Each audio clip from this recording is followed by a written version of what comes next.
Donc Simulpac est une simulation que j'ai développée il y a quelques années dans un objectif d'initiation au mécanisme de la vie économique. Pour faire bref, et vous allez voir dans la suite du reportage un certain nombre d'éléments qui vont vous expliquer les phases, cette simulation répond à 3 objectifs principaux qui lui donnent des spécificités par rapport à d'autres simulations un peu plus classiques qu'on trouve dans d'autres établissements. Premier ordre de distinction, l'approche pédagogique.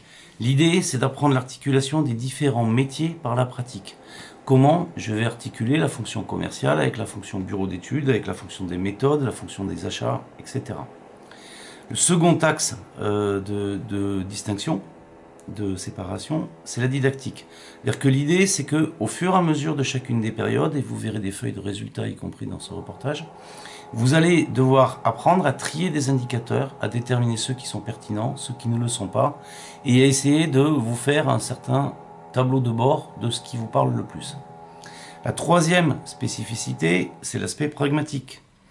C'est-à-dire que le but, c'est de faire en sorte que les décisions théoriques qui sont prises sur le papier, qui sont accessibles à tout étudiant de manière générale, y compris en école d'ingénieur et a fortiori en école d'ingénieur, qui sont capables de prendre des décisions rationnelles sur des chiffres et des indicateurs, c'est que ces décisions qui sont théoriques et prises dans l'absolu, il va falloir les vivre au quotidien, très concrètement, en produisant. Et donc si on se trompe, on le paye directement.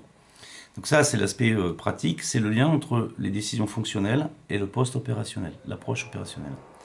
Et puis, le quatrième point qui va démarquer cette simulation, c'est son aspect synthétique. C'est-à-dire que l'objectif, c'est pas de produire pour produire, c'est quand même de comprendre un certain nombre de mécanismes. Et donc, à la fin des 3 périodes de production, alors en général il y en a 3, à la fin de ces 3 périodes-là, il va y avoir une soutenance orale du groupe devant des investisseurs.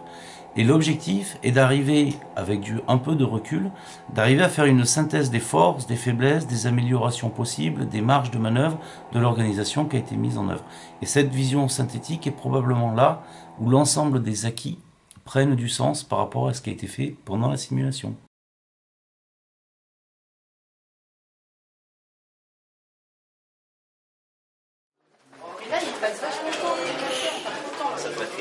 Vous avez jusqu'à 30. Mais bleu.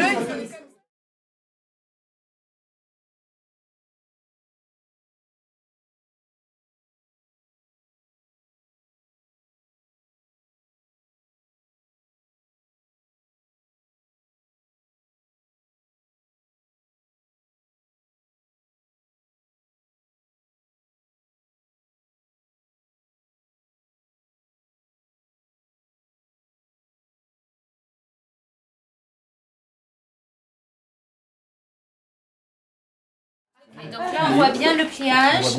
Est-ce que ça correspond? Donc au niveau de la hauteur, c'est 13 cm. Hein? Vous ne pouvez pas donner Ah, oui. Ah, 12 c'est un peu... c'est 12 ans.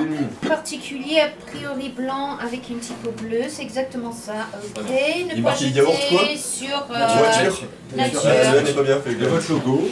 Et le logo. Sur la voie publique. Et en dessous peut-être? En dessous. Oui. Ah, PKW. PKW, très bien. ok.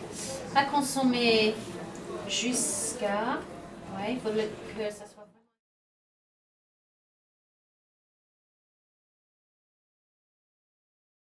À 3 blancs, à 4 blancs. Je sais pas compter 38 000 fois 10, ça fait pas 380 000 par hasard. Donc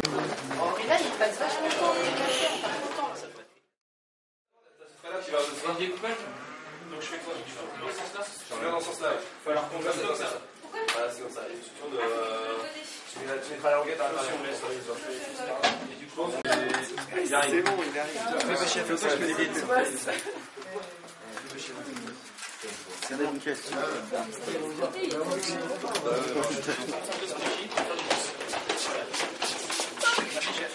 C'est un peu votre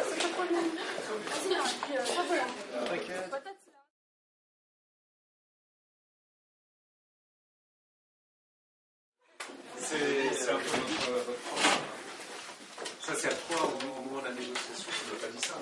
C'est pas maintenant. Ouais, mais on a dit bon, je crois qu'on en a 15 en dessous. 15. Est-ce qu'ils tiennent debout? C'est le premier test qualité. Regardez, c'est pas tomber les miens. C'est la première contrainte technique. Et on est parti en fait sur la famille patate, pour que les enfants rachètent nos paquets de chips, comme ça ils auront une patate différente. C'est exactement ça. Ils ont une patate personnalisée pour leur paquet et du coup ils ont envie de racheter pour que. C'est Top Box. Ouais. Alors.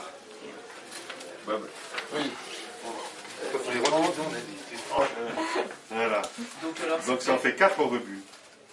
Alors ils ne sont pas au rebut obligatoirement, ils sont peut-être achetables à un prix inférieur. Voilà. Celui-ci avec le N majuscule peut être jouable aussi. On prend les rebuts à 10. Ça te va à 10. Celui-ci, il a le code barre vraiment.